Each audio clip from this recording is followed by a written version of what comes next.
आज यहाँ आने का जो प्रयोजन है वो सिर्फ ये है कि बिहार में फिर से इस उद्यम को, इस प्रयास को पूरे बल से शुरू किया जाए। उससे पहले ये जरूरी है कि जो साथी पिछले 2, 2.5, 3 साल तक इस विचार से, इस प्रयास से प्रभावित रहे हैं या जुड़े रहे हैं, उनसे एक बार राय विचार कर लिया जाए। बहुतेरे ऐसे लोग हैं जो पदयात्रा के टाइम से इससे जुड़े, लेकिन जब दलगत व्यवस्था बनी तो शायद कहीं पीछे छूट गए, समय के अभाव में या व्यवस्था की कमी से उनका हमारा संपर्क थोड़ा कम पड़ गया। तो जो बात अभी एक महोदय ने बताया कि जिस चीज की शुरुआत की गई है, अब उसको और मजबूत करने की जरूरत है, वैचारिक स्तर पर भी और व्यवहारिक स्तर पर भी।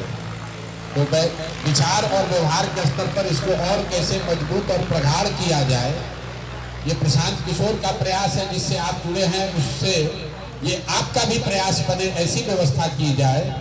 उसीलिए हमने तय किया है कि अब हर जिले में कम से कम 2 दिन 3 दिन जाएंगे, वहां रहेंगे और आपसे एक बार राय विचार, पिछले 3 साल के अनुभवों के आधार पर जो आपने देखा कि जो हम लोगों ने किया, जो अच्छा किया वो तो पता ही है, कहाँ कमी रह गई आप देख रहे थे। तो अगर आप मुझे बताएंगे तो आगे की कार्य योजना बनाने में सहूलियत होगी, बेहतरी होगी। जो आदमी घोड़े पर बैठा हुआ है, जो बारात का दूल्हा है, वो बारात में कहाँ क्या गड़बड़ी हो रही है उसको पता नहीं चलता है। तो 3 बरस तो हम लोग इसी धूप में लगे हुए थे कि भाई जहां तक हो सके, जितने लोगों से मिल सके, बिहार के घर घर इस बात को पहुंचाया जाए। तो एक तरीके से घोड़े पर सवार होकर भागते ही जा रहे थे। अब जब परिणाम आया है, अगले 5 साल में इसको फिर से दुगनी मेहनत से, दुगनी ईमानदारी से और बेहतर तरीके से करना है, उसमें कहीं कोई दो मत नहीं। लेकिन अभी अपने पास समय है, 5 बरस का समय है। तो ये तय किया गया भाई क्यों ना अगले 1, 2, 3 महीने कम से कम हर जिले में हम 2 दिन जाकर बिताएं, लोगों से पहले मिल लें, बात कर लें।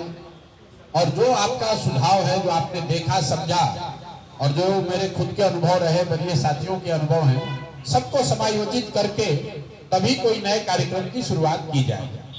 जो दलगत व्यवस्था है, जो संगठन है, संगठन के बाद जो जनता के मुद्दे हैं, वो सारी बात तो की ही जाएगी। जनता का मुद्दा है वो तो कभी खत्म नहीं हो सकता है। कुछ लोग ये भी कह रहे हैं भैया काहे बैठे हैं, तुरंत जनता के मुद्दे पर आंदोलन शुरू कीजिए। भ्रष्टाचार तो वैसे ही है जैसे पहले था। ऐसा तो है नहीं कि बिहार में सबके रोजगार मिल गई। अभी प्रोफेसर साहब ने कहा कि ब्लॉक के स्तर पर कॉलेज बनाने की बात हो रही है। ये तो सुनी सुनाई बात है, उनकी स्वराज की बात सुने तो कहते हम भी बनाएंगे। जन स्वराज ने पहली बार कहा भैया बिहार से पलायन नहीं होना चाहिए, तो लोगों ने कहा हम भी कर देंगे। अब कर पाएंगे कि नहीं कर पाएंगे तो अगले 2-3 साल में दिखेगा, लेकिन वो कर दे तो कोई दिक्कत नहीं, बहुत अच्छी बात है। 1100 रुपया लोगों को मिलने लगा, वृद्ध लोगों को, विधवाओं को, दिव्यांगों को 1100 रुपया मिलने लगा, तो ये बहुत अच्छी बात है, हम लोग की बड़ी सफलता है। वोट कितना मिले न मिले, कम से कम यहाँ 1 करोड़ से ज्यादा लोगों को 1100 रुपया मिलने लगा। और वो 2000 जब तक न हो तब तक हम लोग को लगे रहना है, क्योंकि 1100 ही अंत नहीं है। 20 बरस में तो 400 रुपया मिल रहा था। तो जन स्वराज की जो अगर मैं सफलता गिनूं तो इतनी तो जरूर है कि भाई कम से कम हम लोग का एक भी मुखिया भले ना हो, लेकिन 1 करोड़ लोगों को, माताओं को, बहनों को, वृद्धों को, दिव्यांगों को हम लोगों ने 1100 रुपया मिले, इतनी व्यवस्था तो जरूर बना दी। हम लोगों ने ये व्यवस्था बनाई कि अगर जन स्वराज जैसी व्यवस्था बन जाती है, हर परिवार में प्रति महीने 15,000, 20,000 रुपए की आमदनी का जुगाड़ किया जा सकता है। घर घर जाके कार्ड भी बना, परिवार लाभ कार्ड। उसका डर यह है कि सरकार ने हर महीने की व्यवस्था तो नहीं की, लेकिन 1 महीना आपको 10,000 रुपया जरूर दे दिया। अब लोगों की समझ है, उनको लगा भाई 10,000 रुपया मिल रहा है, तुरंत भूल गए कि भैया ये 7 महीने में 10,000 रुपए की व्यवस्था को उन्होंने 10,000 में बेच दिया। तो सोने की अंडा देने वाली जो मुर्गी होती है, आपने कहानी सुना होगा, तो सोचा भैया एक दिन काट के सारा सोना निकाल लेते हैं। अभी एक इंटरनेट पे कोई मीम चला रहा था, जन स्वराज हारा क्यों हारा। किसी ने बढ़िया बताया कि 3 विकल्प थे जनता के पास।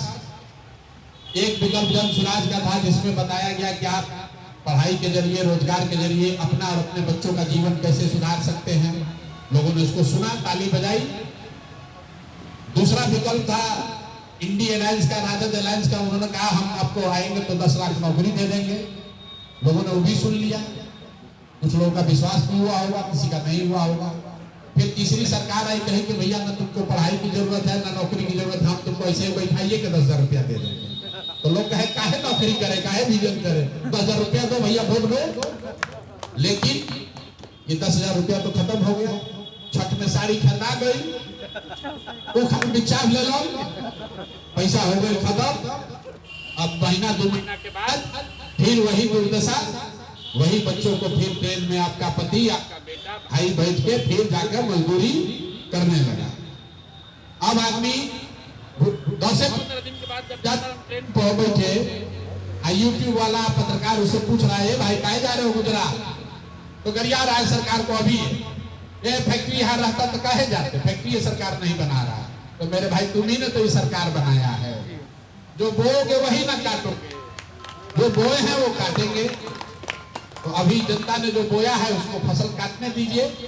हम लोग की जो जवाबदेही है समाज को जगाने की, उनको बताने की, और उस प्रयास में अपनी ओर से कोई कमी नहीं करेंगे। आपके साथ अगर कोई घोर अन्याय हो रहा है या आगे कभी होगा, तो उसके लिए जो हम लोग की ताकत आपने दी है, उस ताकत से आपके साथ खड़े भी रहेंगे।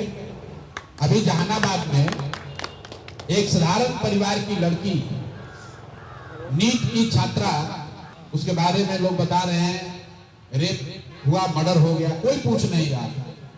सरकार ने घोषणा कर दी, सरकार के पदाधिकारी लोग को अलग जाके ना कुछ नहीं किया, बल्कि आत्महत्या की है लड़की।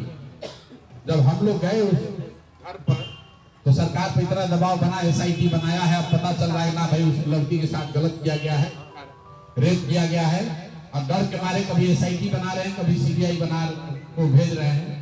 लेकिन यहाँ बैठा हुआ हर आदमी जानता है, आपके घर की कोई बच्ची, आपका घर का कोई लड़का, सबके घर का कोई ना कोई जा रहा है पढ़ने।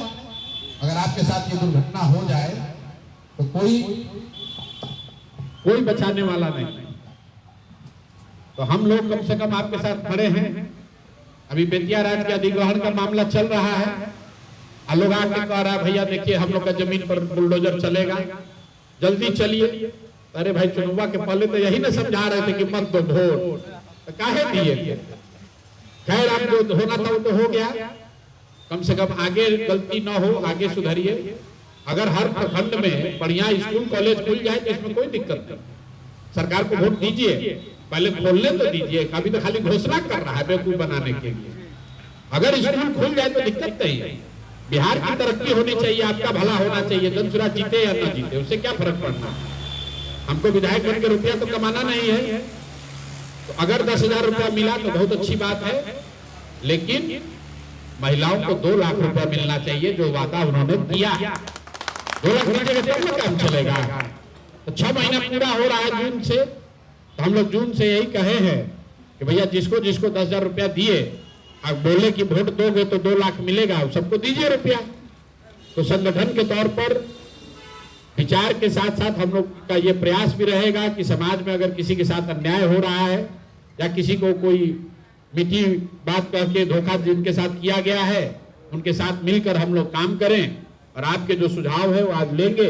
उसके बाद बगहा के संगठन के निर्माण की घोषणा अगले 2-3 दिनों में पार्टी के जो अध्यक्ष हैं, जो संगठन के प्रभारी हैं, वो लोग आएंगे यहाँ प्रेस के जरिए। यहाँ पर किन साथियों के कंधों पर ये जवाबदेही दी जा रही है उसकी घोषणा अगले 2-3 दिनों में की जाएगी। फिर जैसा मैंने आपको कहा, एक अनुभव तो ये साफ है कि खाली प्रशांत किशोर का दल है, प्रशांत किशोर बढ़िया बतिया रहे हैं, यही बिहार में होना चाहिए, ये कहने से नहीं होगा। ये आपका भी दल होना चाहिए, आपका भी विचार होना चाहिए। अगर बिहार को सुधारना है तो आपको भी अपना कंधा लगाना पड़ेगा। खाली एक प्रशांत किशोर बोलते रहेंगे तो उससे बात नहीं बनेगी। 13 करोड़ की आबादी है, तो आपको भी इसमें कंधा लगाना है। उस कंधा लगाने में आप हमसे क्या मदद चाहते हैं, दल से किस तरह की व्यवस्था चाहते हैं, उसी पर चर्चा के लिए आज हम यहाँ आए हुए हैं। अभी से लेके जितने समय की जरूरत है, रात में 9 बजे, 10 बजे, 11 बजे यहाँ बैठे हुए हैं, आप चाहे तो व्यक्तिगत भी मिल सकते हैं या 4, 5, 7, 10 के समूह में भी आप चाहिए तो मिल सकते हैं। मिल के अपनी बात बताइए, आप किस तरीके से इस विचार को, इस प्रयास को मजबूती दे सकते हैं, आप अपनी उसमें क्या भूमिका चाहते हैं और हम लोगों से या दल के नेतृत्व से किस तरह का सहयोग या साथ आप चाहते हैं, उस पर ही आज हम लोग चर्चा करेंगे। और बाकी बगहा की अगर कोई लोकल यहाँ के नागरिकों की कोई बहुत बड़ी समस्या है, आपके गांव के, आपके पड़ोसियों की, अगर आपके घर की कोई बहुत भारी समस्या है तो उस पर भी अगर आप कुछ बोलना चाहें तो कोई उस पर रोक नहीं है। बहुत बहुत धन्यवाद।